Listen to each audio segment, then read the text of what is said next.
Week 17 of the fantasy football season, and here's the top 15 tight ends. I'm ranking this week number 1, Travis Kelce of the Kansas City Chiefs, so he's barely holding on to that number 1 spot this season. Here's Travis Kelce, but now with TJ Hawkinson tearing his knee up the MCL and ACL, and obviously out for the season, we'll see if he's ready for next year, is Hawkinson. But anyway, Travis Kelce, the last few weeks, the numbers have dropped off. He's not 100% himself as well, where he dealt with an ankle injury early in the season and a hyperextended knee. And also, we've seen him take some big hits and drop some passes over the last few weeks. But this week, I think this Chief team is going to get back focused. They're versus a Cincinnati Bengal team, which I know has had their number over the last few years, even though that's when Joe Burrow was in the lineup. But this week, Travis Kelce, I think, could go out there and once again bounce back and have a good ball game. Number 2, George Kittle of the San Francisco 49ers. So George Kittle, it's been a nice season here for him. And last week, he got out of the gate hot in that ball game, starting off with a 50-plus yard reception in that game. So this week, a great matchup at the Commanders, a defense that can't stop anyone.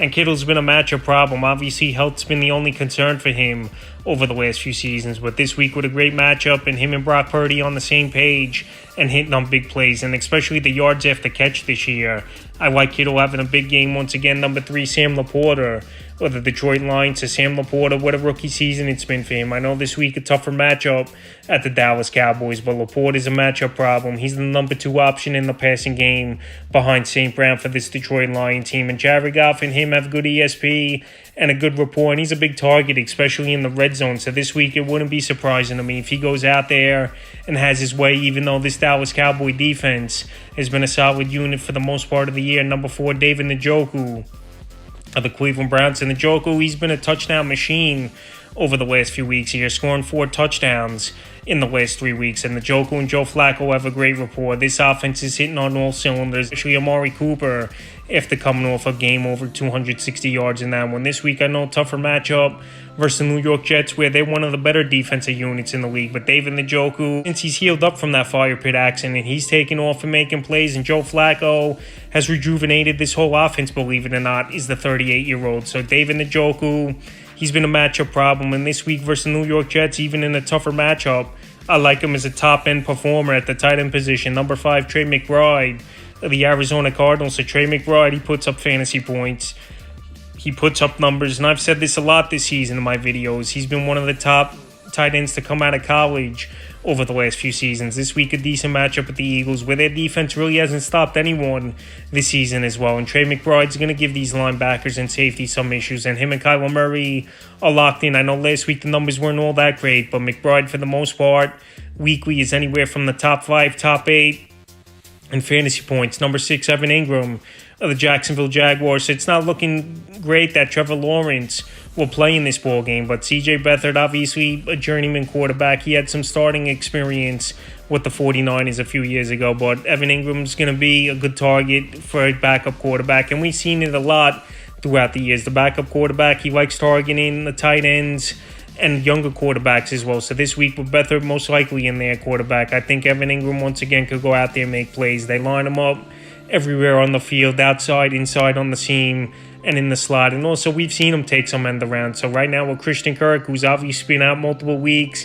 and he's out the regular season, pretty much the passing game's down to Calvin Ridley and Evan Ingram is the only 2 guys with a lot of experience, playmaking ability. Even Zay Jones is questionable in this one as well. Once again, number 7, Dallas Goedert of the Philadelphia Eagles. So Dallas Goedert returned from injury a few weeks ago, and he's come back like nothing happened after a bad forearm break for Goddard. So we know he's a good route runner. We know he opens everything up in the middle of the field for this Eagle team. And then him and Jalen Hurts, we always had a great rapport. So last week, 14 fantasy points in PPR leagues. And this week, a great matchup versus the Arizona Cardinals, a defense that don't really stop anyone. So I think Dallas Goedert once again goes out there, and in PPR leagues, I think he gets a solid performance in there. Number 8, Jake Ferguson of the Dallas Cowboys. I know the last 2 weeks at Buffalo and then last week in Miami, this Cowboy offense definitely has taken a step back a little bit, and they've had problems on the road all season. But the good news is this Cowboy team goes back home, and Jake Ferguson's numbers, home road splits, are night and day at home than it is on the road. And like I said, is this team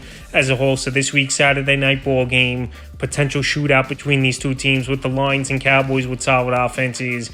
And Jake Ferguson, he's been a matchup problem for the most part, and we've seen him hurdle players a lot as well. So I think Ferguson could go out there and have a nice bounce back week. Number 9, Cole Kmet of the Chicago Bears. So Cole Kmet, it's been a solid season for him, and him and Justin Fields have been locked in over the last few weeks. But I know last week he left the ball game with a knee injury in the second quarter was Cole Kmet, and he didn't return quickly. They ruled him out doubtful. But Cole Kmet, if he does play in this game, it's a pretty decent matchup versus the Atlanta Falcons, where their defense has been middle of the pack all season. And I could see this being a grinded out type of ball game over here in Chicago at Soldier Field. So right now, Cole Kmet, he can make plays. He's been a good tight end, especially in the receiving game, and getting better weekly, it seems like. Especially him and Justin Fields have a good ESP, so if he does play, I like him as a top 10 option this week. Number 10, Isaiah Likely of the Baltimore Ravens. Isaiah Likely been filling in great for Mark Andrews over the last month of the season. So Likely, they like him a lot over there, no pun intended,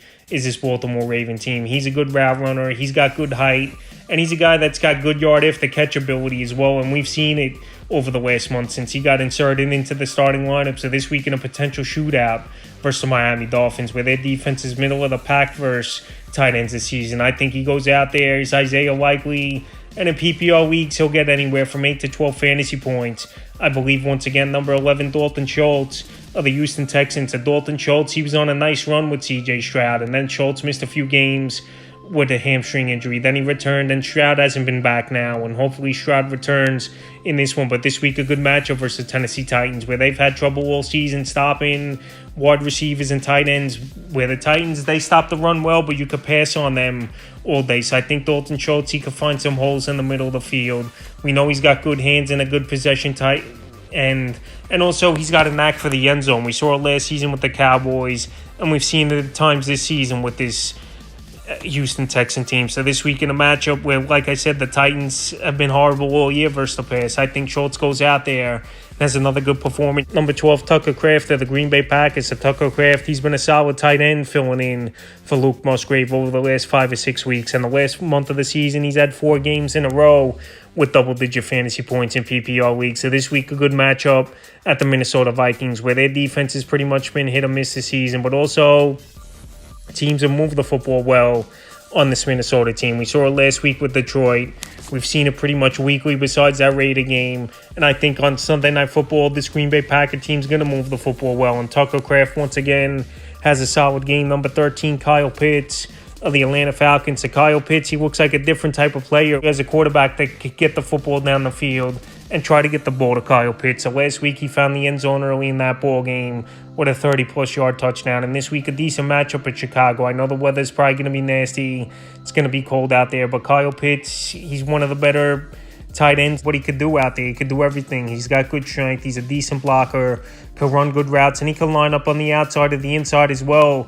Is Kyle Pitts. Just quarterback play has been an issue for him throughout his career so far in his early career. So this week at Chicago, I think Pitts could go out there and put in a serviceable performance. Number 14, Darren Waller of the New York Giants. And Darren Waller, he came back over the last couple weeks here, and the numbers have been a mixed bag of results. We know health's always been an issue with Darren Waller. A few seasons ago, he was a top 3, top 4 tight end in fantasy football. But this week, a decent matchup versus the Los Angeles Rams. And with Tyrod Taylor in there, he actually does find playmakers and gets that football down the field with Daniel Jones and, for the most part, Tommy DeVito really weren't consistent in getting the football to their big-time guys. So Waller's had his better games this season with Tyrod Taylor in there, quarterback. I think versus the Los Angeles Rams, he could go out there and have a good game. In the 15th and final tight end I'm ranking here is Dalton Kincaid of the Buffalo Bills. So Dalton Kincaid, the last few weeks here, he's pretty much virtually done nothing for fantasy owners, where he's only scored 2-3 fantasy points and even had a goose egg thrown in. So I know this offense is running the football way more over the last month of the season with new offensive coordinator in there. And rightfully so, they've won now those ball games. Is this Buffalo Bill team and trying to make the playoffs and keeping Josh Allen upright a little bit more by running the football and taking the pressure off. But Dalton Kincaid's a great talent. It's a good matchup this week versus New England, and I think he could squeeze out a bounce-back performance in this one. So that's the top 15 tight ends I'm ranking here for Week 17 of the fantasy football season.